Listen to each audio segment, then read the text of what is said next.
Welcome back. In this lecture, we will see different types of Java operators. The list includes arithmetic operators, unary operators, relational operators, logical operators, and finally assignment operators. Let us first start with arithmetic operators. Arithmetic operators are binary operators. That means they take two operands, one at the left side of the operator sign and another to the right.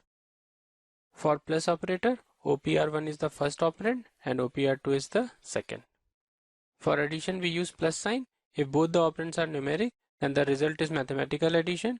But if either one of the operand is a string, plus operator behaves as concatenation operator. We will very soon see an example of this. Then we have minus operator. It subtracts operand 2 from operand 1. Then we have a multiplication operator. It multiplies OPR1 by OPR2. Division operator. It divides OPR1 by OPR2. And the modulo operator, percentage sign, it calculates the remainder of dividing OPR1 by OPR2. Let us see some example of arithmetic operators. I have created another project, operators, in Eclipse, and all the Java codes related to operators are inside this project. Let us first see plus operator. Let me expand the working area by minimizing Package Explorer. _01 addition is the class name. Inside that we have main method. We have created some variables and we have done some operations. So let us see this example. We have first variable of int type. Its name is I1 and it stores 5. We have another memory location of variable of int type. Its name is I2 and it stores 10. We have third variable of float type. Its name is F1 and it stores 15.5. Fourth variable as D1. It is of double type and it stores 20.5. Then we have a string type variable. Name is MSG. String type and it stores hello and one space. Now, as we had seen in the previous lecture, this MSG will point to the address location where hello is stored. So let us say hello is stored at some other location, hello space, HELLO, and then there is some space, double quotes. So this MSG will point to this hello. Now let us move to this expression, I1 plus I2. Now I1 is of type int, I2 is of type int. So the result will always be int, whatever is higher. In this case, both are of int type, so result will always be int. So to store this result, we need a memory location that is of int type or higher. Int type or higher means int or float or double. So in this case, we have used an int type memory location. Its name is res1 and it will store the result of addition of I1 plus I2, which will be 5 plus 10, 15. It is of int type. Now let us see second expression, I1 plus F1. I1 is of int type, F1 is of float type. So the result of addition of these two values will be a float. So we need either float or double, which is higher than float, to store the result. So in this case, we are using a float type. So over here, memory location is res2 and it will store I1 plus F1. I1 is 5, F1 is 15.5, so the result will be 20.5. Third one, we have double res3 I2 plus D1. Now I2 plus D1 expression, I2 is 10, which is of int type, D1 is 20.5, which is of double type, so the result will be a double value. So to store this result, we need a memory of double type. Its name is res3 and it will store the addition of I2 plus D1. I2 is 10, D1 is 20.5, which will be 30.5. Finally, we have this expression MSG plus F1. Now MSG is of a string type and F1 is of float type. In this addition, one of the operand is of a string type, so the plus operator will behave as a concatenation operator. So in this case, it will simply concatenate these two values. So MSG is hello, so the result will be in all caps hello space, then F1 is 15.5. This will be a string, and then it will be referred by a memory location with the name res4. This is of a string type, and this will point to this string hello 15.5. Let us now execute this program to see the results.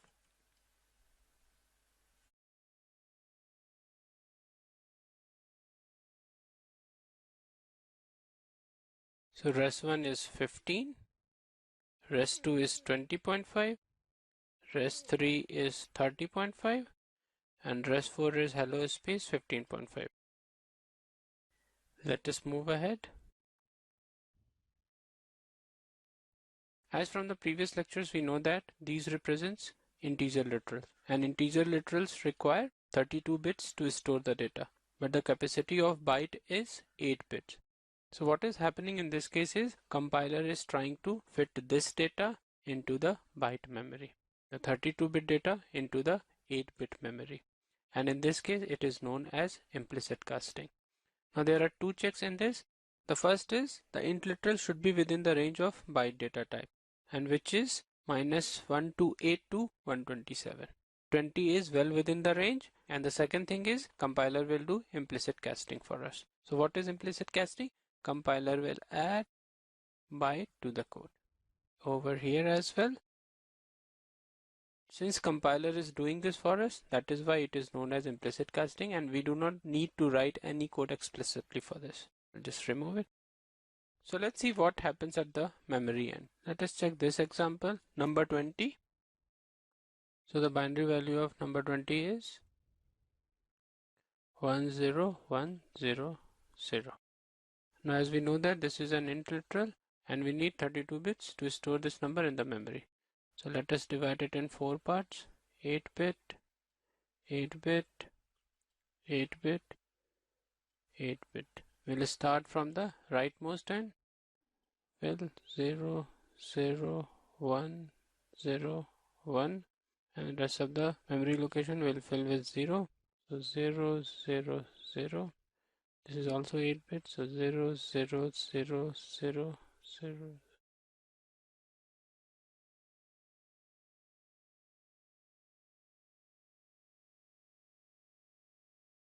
Now because this is a positive number, so the leftmost bit should be 0. This is 0, which makes this number as a positive number. Now to store this number in the byte variable, which is of 8 bits,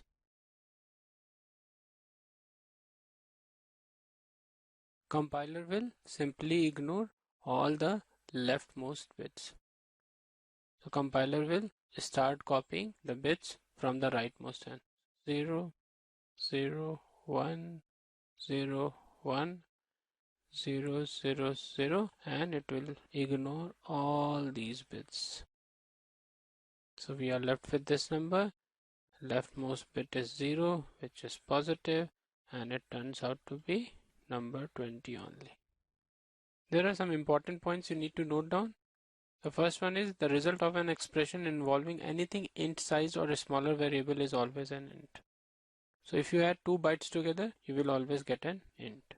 So what compiler is doing in this case is b1 plus b2 is an expression.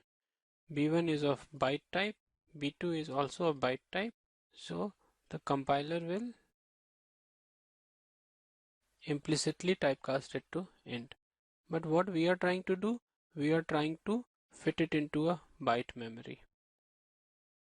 It's a byte memory, res5 equals to. Now this cannot happen because this is an int value and we are trying to fit it into a byte memory. So to do that, we need to cast it, and instead of int, we will do byte. So that is why we need to cast it to byte. And this type of casting is known as explicit casting because we need to write the code for it. So over here, if I remove this, I will get an error because internally what compiler is doing is it is doing the same thing, and you will get the error cannot convert int to byte. The same error again, cannot convert from int to byte. So in this case we need to convert it to byte. According to the rule we have just seen, this is also an expression b1 plus some literal. Compiler will do the implicit casting like this, but what we are trying to do, we are trying to store it in a byte type, so we need to do explicit casting. There is no specific rule for casting if we add 0 literal. For the compiler, rule is that if we add byte or short to int literal, result will always be int. So compiler will always typecast it to int. But as we are trying to store it in a smaller type, so we need to do an explicit casting. Now in this case we are using two integer literals, 1 to 6 plus 1. So the result is 1 to 7. But compiler is not forcing us to do explicit casting. Can you tell what is the difference between these two expressions and this expression? Over here in the first one and second one we are forced to do explicit casting, but here compiler is doing implicit casting. You can pause the video over here, think for some time, and you can resume the video to find out whether your answer matches with mine. So, were you able to find out the reason? Let me explain. In an expression, if we use variables, compiler will not be able to find out the values of these variables until at runtime. That is when we run the program. Remember from the initial slides, at compile time we get the class file, but at runtime we execute the class file. Over here b1 plus b2 is an expression, and compiler can only say that we are trying to add 2 byte variables, but it can't tell anything about the values of b1 and b2. Only thing it knows that the result will be an int, and if the result is an int, it could be within the byte range or outside the byte range. So in this case compiler will force us to do explicit casting.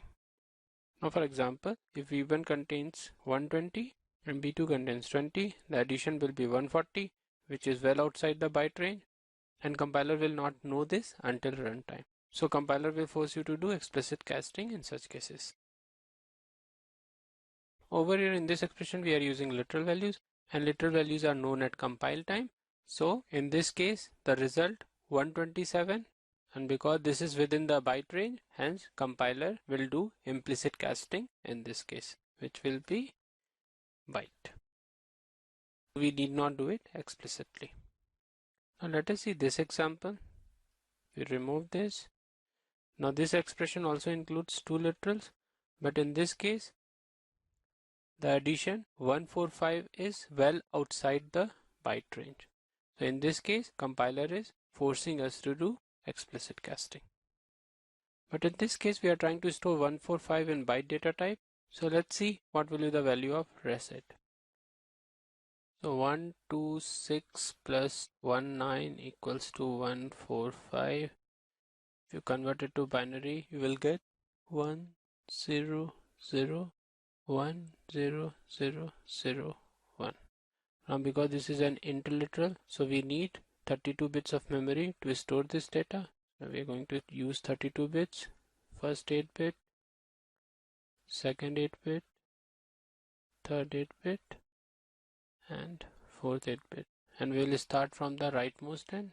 We'll start from 1 0 0 0 1 0 0 1. We will fill the remaining bits with 0.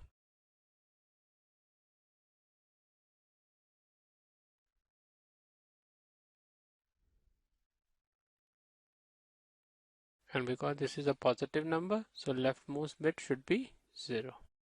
This is for positive number. Now we have to store it into byte variable reset. It will start copying 8 bits from the rightmost end. So the number will be 1 0 0 0 1 0 0 1, and it will ignore all other bits, this whole data. Now after storing it in a byte memory, the leftmost bit is sign bit, which is 1. This represents a negative number. Now to find out the value of the negative number, we had already seen in the previous slides, we will use 2's complement method.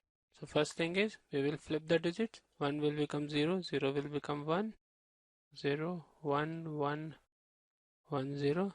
So in this case, we have flipped the digits and then we will add 1 to it.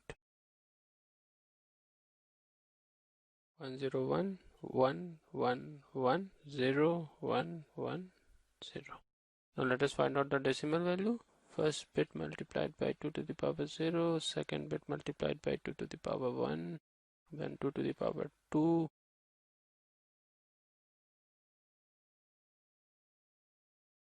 We will add 2 to the power 0 is 1, 1 multiplied by 1 is 1, 2 to the power 1 is 2, plus 2, 1 multiplied by 4, 1 multiplied by 8, 0 multiplied by 16, 1 multiplied by 32, 1 multiplied by 64, plus 0 multiplied by 1280.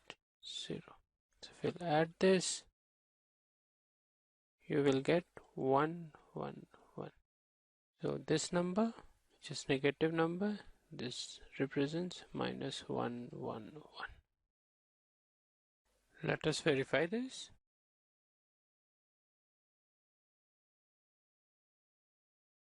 So res 5, b1 plus b2 is 12 plus 20, 32, 126 plus 1, 127, and finally res 8 contains minus 1, 1, 1.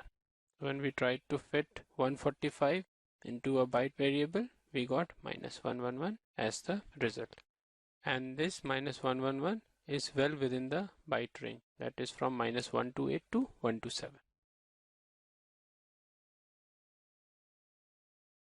This video is getting a bit too long. I'm stopping it here and will continue in the next lecture.